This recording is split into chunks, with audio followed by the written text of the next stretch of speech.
this is Jamie Austin with Real Estate of Mind, and we are here today getting real about real estate. What we're going to bring to you is real simple. We bring you real investments, and we also give you real answers. Thank you so much for being here. I wanted to first start off the day by saying I really appreciate the listeners and the callers who've actually emailed me and asked when I put it out there into the universe that I wanted to know what you wanted to hear from me, because this show is actually for you. So I appreciate that I got some calls back and some answers. And one of the things that kept coming across my desk was that you wanted to know what some of the top mistakes are that buyers make. So I have created a top 10 list for you that we can discuss, and hopefully once you kind of hear them, they're things that you can avoid. They're simple, and then you're like, okay, now that I have that in my back pocket, I'm not going to make that mistake. And then the second half of the show, we have a wonderful guest, Robert Leighton, who will be here, and then I will let Robert introduce himself, and we're going to talk about Millennial Mania. They are the largest growing population of buyers in the United States. So we've got some, we're going to have a little Q&A about that and have some callers call in. So let's get started with the top 10 things that rookies, that first-time buyers make. So one of them is, number one, is knowing what you can afford. So we had a fabulous lender on our last show come in and tell us that one of the most powerful tools you have is the knowledge of your purchasing power. And that's exactly true. So make sure you know exactly what you can afford, because your income and savings, there's so many variables that go into what actually allow you to have your purchasing power. Number two, skipping the mortgage qualification. Because you have a great job and lots of money in the bank doesn't necessarily mean that those qualifications will be what a lender will qualify you for. So therefore, don't skip the mortgage application. Really have the knowledge and the power to know what you can spend. 3, not considering other expenses. You know, as you go into the world and you're a renter, you don't have property taxes or homeowner's insurance, but you will once you become a homeowner. So it's really important that you make yourself a budget and you kind of take into those other expenses that will now become a part of your monthly expense. 4, being too picky. Believe me, I understand it's nice to have a list of all your needs and wants, but you can also be so picky that you will find nothing in the market that will suit every single need. So when I'm dealing with clients, I always want them to know, make your list, but let's be flexible, because you're not going to find a single property, and I don't even care if it's brand new construction, that's going to meet every single criteria. So be a little flexible. 5, lacking vision. Believe me, I get it. I've seen some dogs in my day. And when you walk in the front door and you can't get past that wallpaper, it's good to have a little bit of vision. And the reason why is because wallpaper can be replaced. So can flooring be replaced. So can that avocado kitchen can be replaced. So what you want to do is you want to go into a place where you can look past those things and see things more like structure, floor plan, design, openness. And then those are the things that you want to take, because then if you purchase that particular property, you can add value, which means you instantly get some equity out of it. Number 6, being swept away. And let's be honest, I have to be honest with myself. I can sometimes walk into a brand new construction and get swept away. But you want to be very careful and look at the quality, because sometimes sellers will do what I call a zhuzhing to get the property on the market and sold. And they might not have spent a lot of money, but you might really be paying for it in the bottom line with that purchase contract. So just be kind of careful. I look for quality. I look for fixtures. I look for how solid something feels, doors, door handles, cabinets, things like that. So look to make sure that what you're purchasing is worth the quality structures that are in there. And if so, then maybe it's worth the extra price. But don't just get swept away by a pretty coat of paint. Number 7, caving on important things. So like, for instance, if you're newly married and having a family is a really big goal of yours, then maybe don't invest that property in a 2-bedroom if you want a 4-bedroom house. So if you know you've got a future plan with a family, or like where you know you're going to need more space, or perhaps a mother-in-law coming to live with you when they get older, you want to take into account a little bit of future thinking so that you just make sure that you're not going to get stuck in a 1-bedroom when you really need a 3. Number 8, neglecting to inspect. Now, me as a broker, I would never let a single client of mine buy a property without inspections. And I'm surprised that some people do, but I have actually seen this where they're like, well, they just got an inspection not too long ago, so maybe I don't have to really do it. No. That is the worst advice, because you can look at something inside a property, but that doesn't mean you can look at the interiors and know what the guts of the house are including. Sewer, chimneys, electrical, plumbing, foundation, all of those things can be really big ticket items. And if you're a first-time buyer and you don't inspect those things, you could be in for a nasty bill if any of those things are not working properly. So the goal is get all the information you can about the property so you can move forward with it. And then finally, number 9, not using an agent. And I think my fellow guest here today, Robert, will attest to this. Having a really good real estate agent in this market that can get you across the finish line when you are trying to close on a property is worth its weight in gold. Because what I've seen living in this Los Angeles is one of the most fiercely competitive markets that I've ever been in. And one of the things I know is that when my clients hire me, they know I can get them across the finish line. That means when you're competing with 14 multiple offers, how do you make your client stand out becomes crucial into whether or not sometimes your client's offer gets accepted at all. So trust in a realtor, because they also make the process about as smooth as it can possibly be. Believe me, purchasing a property is going to be one of the largest assets that most people ever make their entire life. So trust in a professional to help you through that process. Believe me, you won't be sorry you did. And then finally, number 10, waiting for the market to be perfect. How many times you've heard, I'm just going to wait, I'm going to step back, I'm going to see, I don't know, I'm going to dip my toe in, maybe not. Listen, there's never a perfect time. What you have to do is you have to kind of take a look at the market, see what your needs are, and don't be afraid to jump. That's my whole thing. I've helped many people jump for that first time, and now they're on to their second and third investment properties. There's not a perfect time.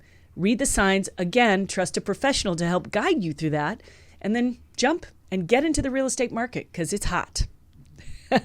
All right, so now I want to introduce my first guest, Robert, veteran agent with Rodeo Realty, and you've been on many public information committees. So you have really been shaping some of the public policy that we have in the California Association of Realtors, correct? That is true. I'm a past president of the Los Angeles Beverly Hills Real Estate Association. Mm-hmm.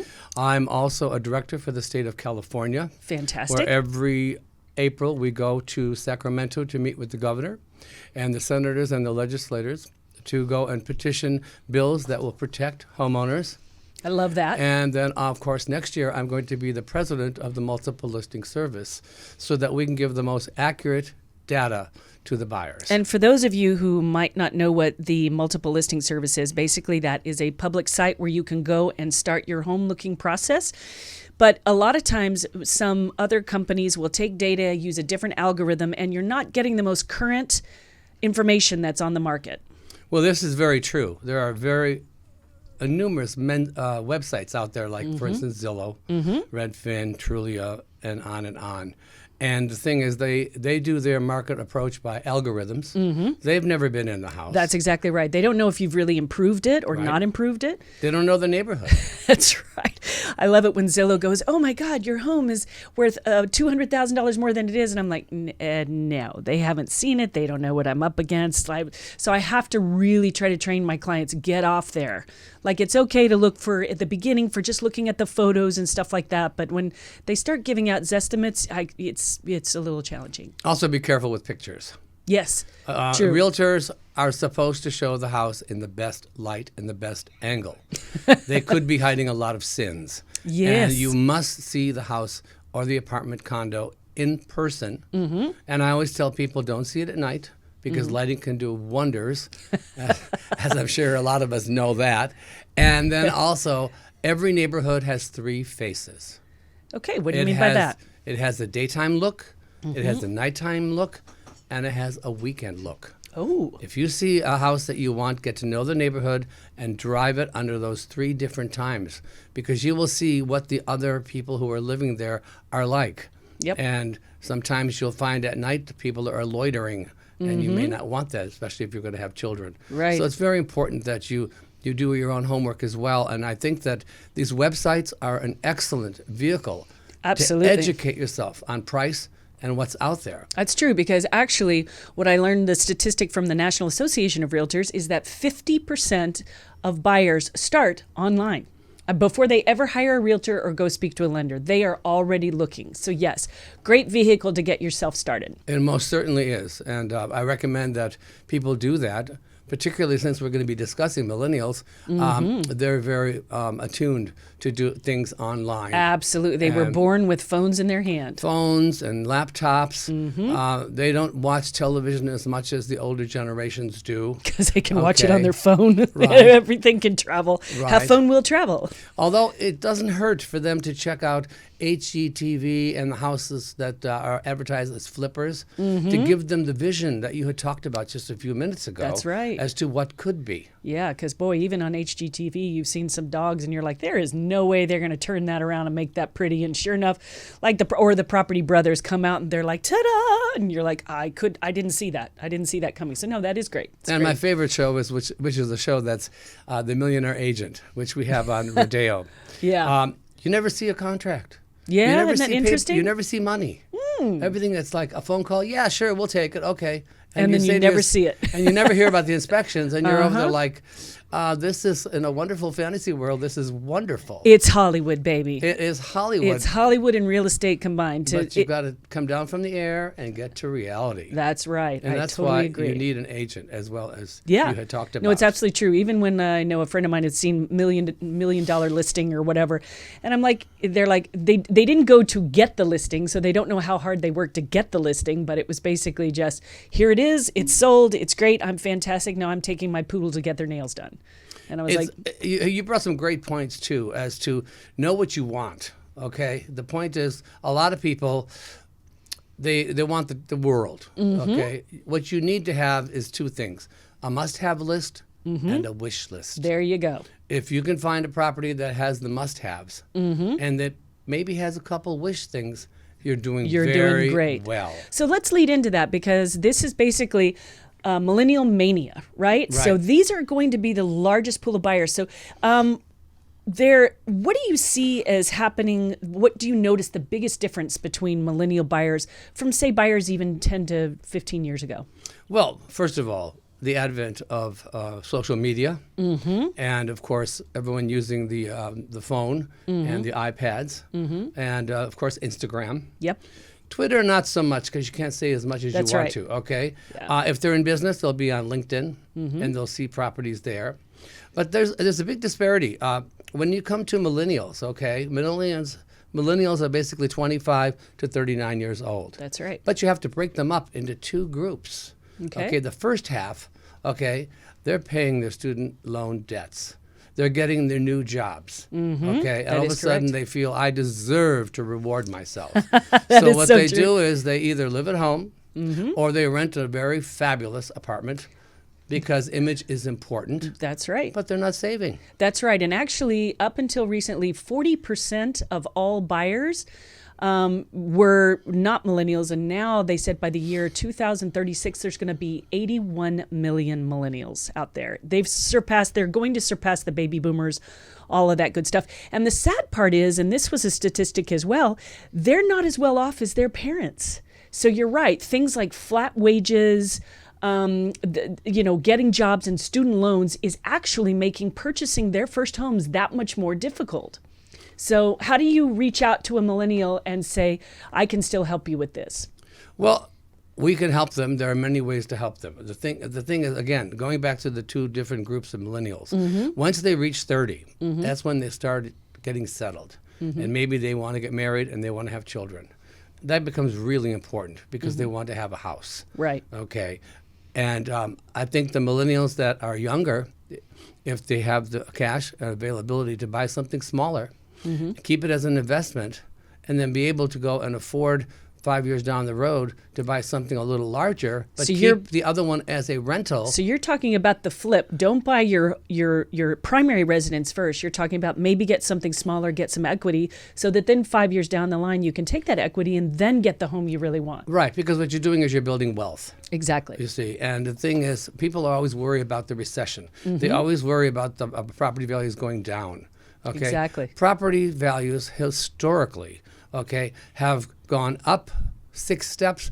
Then the recession down 3 steps. Right. But then they go up another 5 steps. That's right. And then they go down 2 steps. We didn't Then see they a go bottoming up. out. And no, but the whole point is the longer you keep a property, the more it's going to be worth. Right. This property you keep for 5 years, for instance, you can basically, in 5 years, have some equity built to that property, which will help you buy your next house, which would be for the family. That's exactly You right. see, so I think that this is something that's very important. Yep. Okay. You also mentioned something, know what you want, which is very important, and know what you can afford. That's right. Now, in today's environment, if I'm a listing agent and I get an offer that is a pre-qualification letter, that's as good as a telephone promise. We talked about that in the last show with the lender. He's like, a Okay. pre-qualification letter means really basically nothing. It's like you can use it as a nice coaster for your coffee. That's it. A Yeah. pre-approval means that you've actually given your Social financial Security. information and your credit report. And that's it. And for heaven's sakes, watch your credit. Yeah. Credit is a real killer because a lot of people just stretch their credit cards to the max. Absolutely, and we talked with the mortgage broker about how to stair step that and get yourself healthier, because you might not be able to buy right at this particular moment, but there's a stair stepping method to where you could repair your credit so that you have a little bit of a plan and a pathway so that you can get to where you can buy. And what you have to realize too is when it comes to millennials, okay, 20% of them are able to go and buy the mega $1 million homes. 80% are what I call the average individual who can buy mid homes. So in other words, don't get discouraged just because you see people buying all these $1 million homes. Right. Buy what you can afford, and that's Exactly. comfortable, and also have vision, because you can fix something out and suddenly increase value in 1 year by at least $5,000. Yeah. So that's very important. And do understand, like, when we speak, like, we're both in the Los Angeles market, which our mid-range home is $500,000, which is just insane.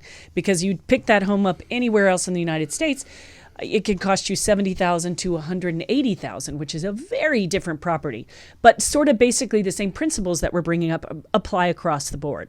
Also, be aware that neighborhoods are changing. They definitely are. This is what's important, to use an agent that you trust, because they'll be able to tell you what's coming on the horizon, what's going to be a good deal. Neighborhood. And what are neighborhoods that are changing with value add immediately?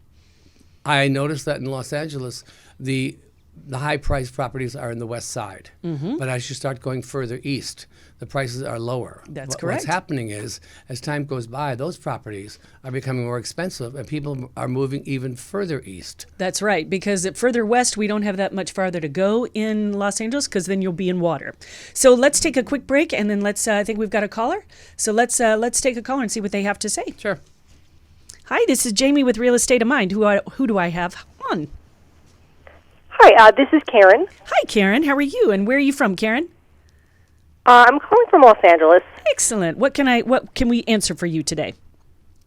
Well, with so many realtors out there, what is the best way, and with all of the ways to get information about them, though, what's the best way what questions should I ask to make sure I'm getting like a good realtor? That's a really good question. And I think some of it starts with you asking how long they've been in the business, how successful they are. Ask them their story. Don't be afraid to ask them. They'll be very good at telling you what they can do for you, but it is absolutely appropriate that you ask them, past sales experience, what areas have they lived in, and really sit down. I always really like to do a buyer consult, and I really understand that if it's not a perfect fit, then that's okay. I want to make sure it's a right fit. Robert, what do you think about? It's absolutely true, but also remember, look and listen to the questions they ask you as a buyer. That's a good point. Because the simple reason is, if they're asking you the proper questions, then you can have confidence that they're going to go and give you the answers that you want. Because to me, if a buyer doesn't know what they want, I have to guide them, educate them. And of course, you want someone that's been in the business for a while. I've been doing this for 34 years.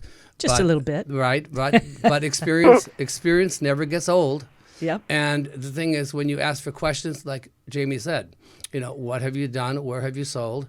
It's not necessarily the amount, but also ask if they have referrals. Absolutely. And that's one thing I offer up right away, is because you're really, the best way you'll know whether a realtor can really take care of you is their past clients. If they have past clients that are raving about them, then that's a really good source. You can usually really trust that. Does that answer true. your question for you? Yes. You know Oh. what? Bringing up the point about asking for referrals is perfect. Yay, thank you. Well, I'm so glad you called in. That was a very good question, and I appreciate good questions. Thank you so much. You bet. Thanks for calling Okay. in. Bye-bye. Bye-bye. All right, so that's a really good point. Make sure because I find sometimes, and tell me if you've run across this, I find that if you as a real estate agent or broker are not willing to listen to what the buyers say, how many real estate agents have you heard? Well, I just took them out and started showing them properties at $1 million because that's what I wanted to show them. When their client might have been able to afford $1 million, but if you really ask the questions, they weren't comfortable with $1 million. They really said, no, I really want to stay at about 800. And if you as the realtor don't listen to that, you're missing key information to really provide a really excellent service for them. I think listening is important in any career that you're Absolutely. in. Okay? I Yeah. tell my new agents, I said, when you meet someone, shut up. Listen to what they want. Exactly. Okay? And they don't need to hear your whole life story. Right. Okay. And also, don't throw everything from the MLS in front of their face. Exactly. Because you haven't done your homework. That's right. Some I know that some of the times in the past I've had buyers go, hey, let's go look out and see 10 properties. I'm like, trust me. If you see 10 properties in one day, you won't remember which one was what. You won't remember up from down, right from left. So as realtors say, 5 usually max, we can go out the next day, but I really want you to absorb the properties. Or even better, I'd rather sit down and ask you 500 questions, and then instead of showing you 100 properties without really knowing, I'd rather show you 3 that I know are winners. Well, I also show 5, and I give them a pad of paper and a pencil. I said, make notes on each one that you see. Yes. Because they'll all blend them into each other when you get home. Exactly. Really great. So that you can remember them. Fantastic. And we have another caller. I see the board is lighting up, so that's great. So let's take another caller. Hi, this is Jamie with Real Estate of Mind. Who am I speaking with? Hi, this is Rand, Hi, Rand. How are you? And where are you calling from, Rand? calling from Los Angeles. Doing well, thank you. Fantastic. What is the question you have for us today, Rand? So I'm thinking of buying a fixer, and just wondering if I buy a place that's kind of a dump, what kind of protections might I have if things really go south? Or are there any? Am I just out of luck if the water main busts right after I sign the contract? Oh, that's a really good question. First of all, hopefully you have hired a really fantastic real estate professional that can guide you through that. And then make sure, I would say it's key, even if you're buying a dump, that's okay. You can buy, a house with lipstick and put lipstick on a pig, what we call that in our industry. But I think what you want to do is you want to make sure that you thoroughly investigate the property. Do all the inspections, especially if it's maybe more of a dilapidated property. You want to kind of know those things. And then, sure, sometimes things do happen after the close of escrow. Try to make sure you have contact with the seller and make sure that there is something in there, like if there's anything that you feel a little uncomfortable about, try to do as much investigation up front before you close. And then if something does happen, usually then at that point you can sometimes go back to the seller and negotiate, some sort of payment or something for the repair. Because if they were proven negligent, that they didn't disclose there was a problem, then that's what you want to go back at. And again, an agent can help you with that, or a real estate attorney can. Robert, what do you think? Well, if you're buying a fixer, don't rely on just a general inspector. Here's the thing: when you buy a property, whether it's a fixer or general, expect to spend about $2,000 for inspections. It'll be the best money you have ever spent. True. Because you want a general inspector, you want a roof inspector, you want a sewer inspector, which is extremely important to replace. Absolutely. You want to have a chimney inspector. Chimneys, people don't realize that the earth is constantly moving, okay? And it could have cracks from even the slightest little settlement of ground movement, not just earthquakes. That's right. And so what you want is every inspector that you can think of, even if you think you need a plumbing inspector. And then when you buy a property, try to get at least a home warranty for the first year. Absolutely. Which will actually have insurance to go and look at it. And when you buy a fixer, don't think you're going to flip it overnight and make $1 million. Right. All right. The worst case scenario is if you buy a fixer and all of a sudden the market starts to soften and you're suddenly worrying about your bottom line, then rent it out. Yeah. This is what Bank of America did after the debacle in 2008, because I was an REO agent, is they stopped selling REOs because the market was going south and rented all their properties. That's right. But kept them. So now they're starting to go and sell them and they're making a profit. They're not taking a hit. That's right. We used to call that the shadow inventory. Banks were pulling them back and holding them off the market and renting them out. Right. So do your homework. Be careful. Disclosures are essential, and that's why you want to use an agent when you are represented to buy the property. Always remember, the listing agent represents the seller. That's right. Not you. So you Make sure you have your own agent if you're buying a property. Absolutely, and I wish you the best of luck. Yay. Thank you so much, Rand. Oh, Any other thank you, questions? guys. Do you have any other All right, questions? thank you. Okay, all right. Bye-bye. Thanks for calling in. And then we have another caller. So this is Jamie Austin with Real Estate of Mind. Who are we speaking to now? Hi, my name is Lana. Hi, Lana. How are you? Good, how are you? Hi, Jamie. Hi, fantastic. And where are you calling from, Lana? I'm calling from Florida. Fantastic. Oh, I love it. A Floridian on the line. So what can we answer Oh, yes. What can we answer for you today? I hope you're dry today. Oh, yes, Okay. thankfully. Okay, good. So I've been doing a lot of research on lenders and interest rates, and my question is specifically about discount points. I kind of understand the concept, but I just don't, is there a true benefit to purchasing those up front as opposed to just keeping the rate that you're given, making lower monthly payments, and just being able to put more money towards the principal? That's a really good question. And I would say right off the bat, that's definitely more in the wheelhouse of a lender question to ask. But I have had some clients buy the rate up front because they had a credit due in escrow that they couldn't use for repairs. So sometimes what the lender would suggest is that they would buy the rate down because that did help them, and so that money just didn't disappear. Does that make sense? Yeah, that does.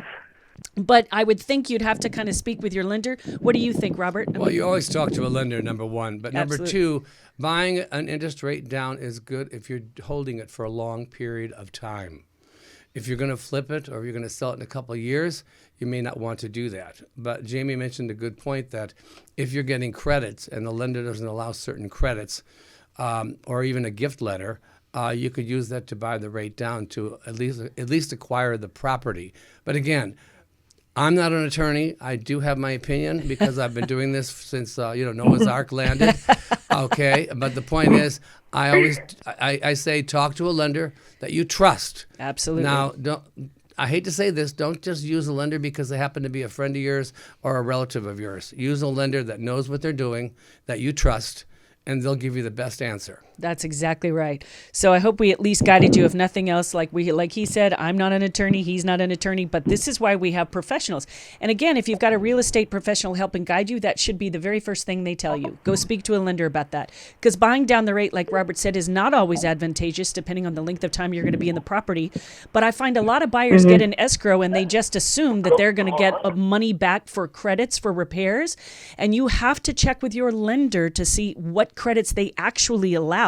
Because sometimes they put a cap on it, and other times, so then sometimes if you don't have an agent that's aware to look for that, that could be that you're leaving money on the table, and we don't want to see that happen. Okay, thank you. That makes a lot of sense. Good, Thank you. I'm so glad. Thank you for calling, Lana, and stay dry in Florida. Thank you. Okay. Okay, bye-bye. Bye. Excellent. So that was really good. So what do you think, Robert, are some millennial myths? What do you think that they're coming in, all of these big boom of buyers coming in? What do you think are some of the myths they have about being a first-time home buyer? Well, I think they have to have a reality check. I was going to see if you were going to go there because, that's where I was going to go. Everybody wants, everyone wants the penthouse. Everyone wants the beautiful house. And instant gratification. Well, they're used to instant gratification. They are. The whole thing with this here internet, okay? Instagram is immediate gratification. Right. That's Facebook, which is used now more days by the older folks than it is the young. Right. Yep. But it's still instant gratification. That's right. Twitter's the worst thing in the world because it's instant gratification, but not necessarily truth. That is very true. So there's not always a way to separate the information, right? And I've seen many of my friends, they were born with phones in their hands, right?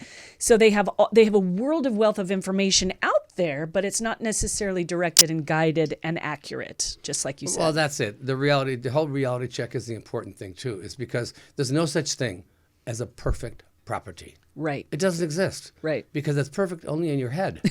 Okay. It's true.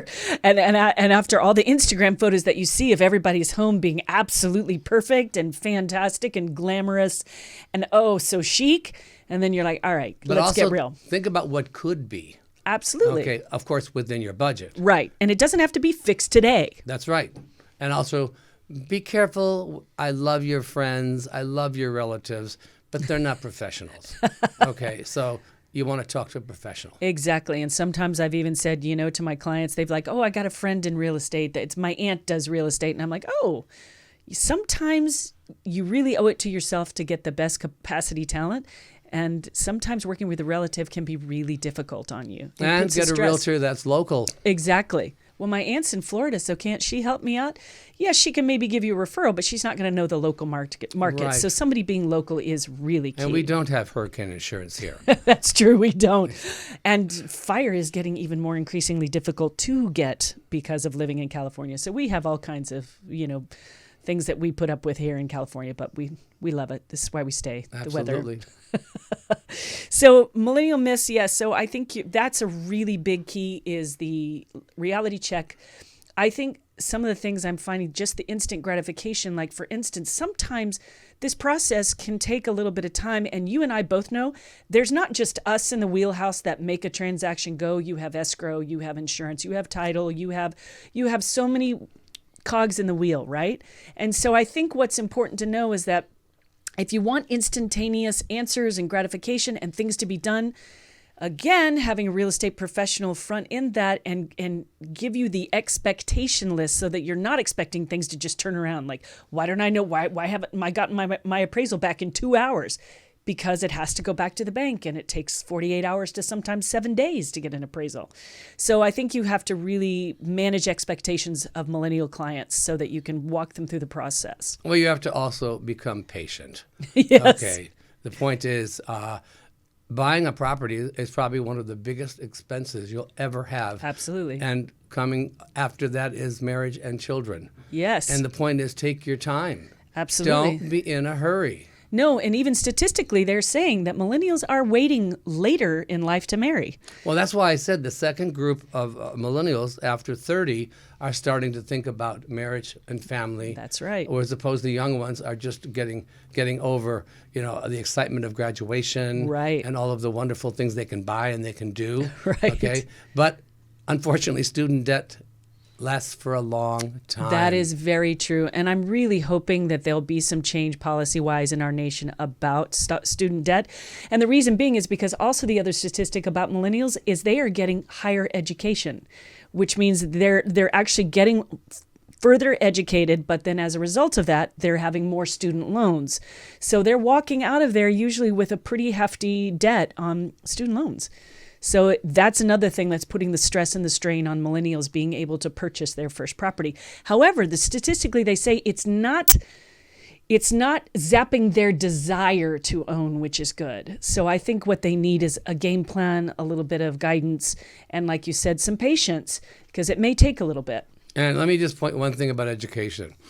This happened when I was younger, okay? But I think it's still relevant today. If you get a bachelor's degree and you get a master's degree, that's fantastic. Be a little patient and cautious about getting a doctorate. And the reason for that is when you get out into the work world, okay, the pay scale is based upon your degree. I know so many people who get a PhD and all of a sudden can't get a job. And can't get a job. Because they're overqualified. Okay. Yep. And so if you got a master's, good for you. Yeah. And PhD, that's great. But you don't have to rush into it. Right. Because you might hold yourself back from getting a very good job. Exactly. And I think that's the other thing. Millennials, I think they were kind of raised in a culture of everything you do is fantastic. You get an award for participation, which is not the way it was when I grew up. It was like there was really, so they're actually entering the workforce not knowing how to interview for a job, be competitive, and get those higher paying jobs. So I think that that's a disservice about that particular thing that they'll have to really be aware of. Yeah, that's the job of a counselor, though. Yeah, exactly. Yeah, that's not our purview. No, not ours, for Right. sure.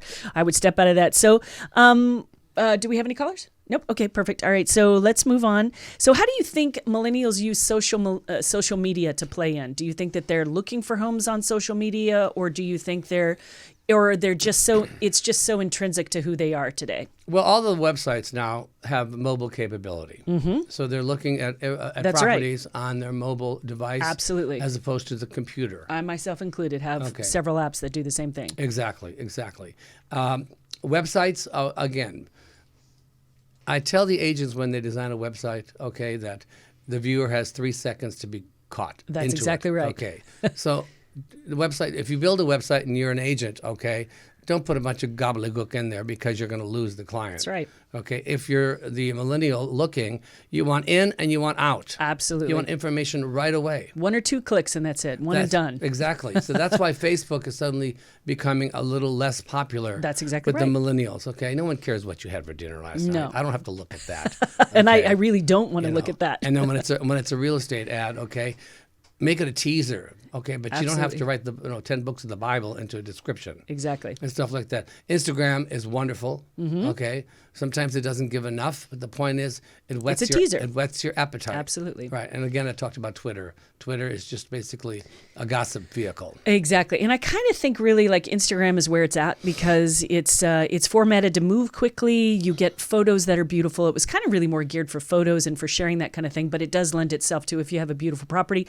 But again, make it quick, make it fast, and then guide them to where they need to be to do the searching and the digging deeper. What's also important nowadays, too, is when you're talking or doing business with a millennial, they like to text. They're not big on talking on the phone. They That's like very to text, true. okay? So if you can't text as fast as they can, which is like a road runner, okay, then there are apps where you can basically talk into the phone and it will go and it will type the text for you. Just please read it before you hit Yes, I started the to say send because I button. do that all the time when I'm driving, and you should see what sometimes my text has thought I said. Exactly. So, but that's a very good point. And yeah, the millennials that I'm working with right now, you are exactly right. They like to. They're just more comfortable with that. So whereas we were taught sometimes old school, pick up that phone and give them a call. Some people are. I know. I actually have a girlfriend who's so busy, has 2 phones, one for work, one for personal. And I adore her, and I can't ever. She won't pick up the phone, so she would handle everything if she could by text, and then once she sees you in person, that's how she deals with you. Well, what's really funny is I'll send clients an email, right? And then I'll realize, I better text them because they'll get to the emails at the end of the day. That's right. Okay, but if I text them, or it gets lost in junk or spam or something, or they're one of those people that gets 300 emails in a day. So again, you better be something that will give them something that will come up top of mind or something like that. So you're right. So texting is a good way to follow. And when up. when I'm working with a millennial, it's like I'd like to meet them in person just once. We can text from there on, but you have to be in person for the inspection. You mean you don't hold them hostage and take them around in your car? I've tried it, but they love it, and I don't want to see that. And the point of the matter is, it's I've done transactions where I've seen the buyer only twice. Oh wow, yeah, And that's that's happened. it.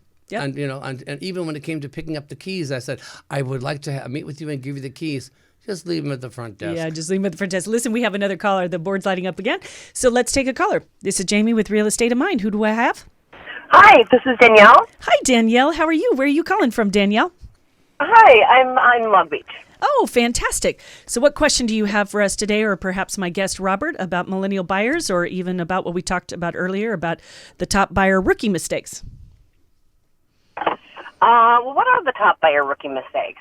Well, the one thing we talked about basically is not knowing what you can really afford. So that was probably the biggest tip, because you don't want to really spend any time going out and looking for a property unless you really understand what your purchasing power is, because that number may be very different from where you're thinking your mind is, because there's so many factors that go ahead. Oh, I was just going to say, is there an easy way for me to figure out how much I can afford without having to go through a lender? That's a very good question. And I was talking about this with my mortgage broker, one of my top lenders that I work with. We were talking that some people are very hesitant to speak with a lender because I think people feel like, oh my God, if I speak with a lender, then it's permanent. I must go with them. That's not the perception to have. I think it's really important that you interview several lenders. I recommend several lenders that I know, that I've worked with, that I know can get things closed. But until, Danielle, you really commit to speaking with a realtor, it will be a little like shooting in the dark, a little like a needle in the haystack. When it comes down to finding the right place, unless you have those numbers and unless you know exactly where you really stand financially, it'll be very difficult for you to move forward and actually close on something. Well, will different lenders give me different numbers? Yes, they will. And that's a very good question. The rates vary, products vary per lender, because direct lenders like Wells Fargo, B of A, all of those guys, they have certain products and certain individuals. And same with mortgage brokers. Everybody works with a different bank, and sometimes they can use private financing. So yes, those numbers can vary greatly, and so can like what your bottom line will be, what your APR will be, can vary greatly between different lenders. So yes, I always say interview 2 or 3. Part of it is you want them to feel, you want to feel comfortable with the lender, and then you want to also get not necessarily the best rate. There's a lot of factors that play into it, which is why I say definitely interview several of them and make them work for your money. So I think that, do you have anything to add to that, Robert? Well, it's okay to look at Rocket Mortgage and other different apps which give you an overview idea, okay? But first of all, step 1, go to the lender that you have your savings account with, that you do business with. They know you backwards and forwards, and they're gonna really look out for you. They may not give you the best rate. That's why Jamie said check with 2 other lenders too. Exactly. But the point is, like I said, all those apps out there give you an overview. Don't trust their numbers, because you'll be very surprised when you have a reality check. And that's true. And one thing to remind yourself, Danielle, is like the rate today that you may be looking at and kind of getting a feel for may not be the rate tomorrow or the next day or the next day or the next day, because rates can change hourly. So just be aware of that. So understand that until you are absolutely ready to what they call lock in a rate, that rate can change from day to day. So just be aware of that.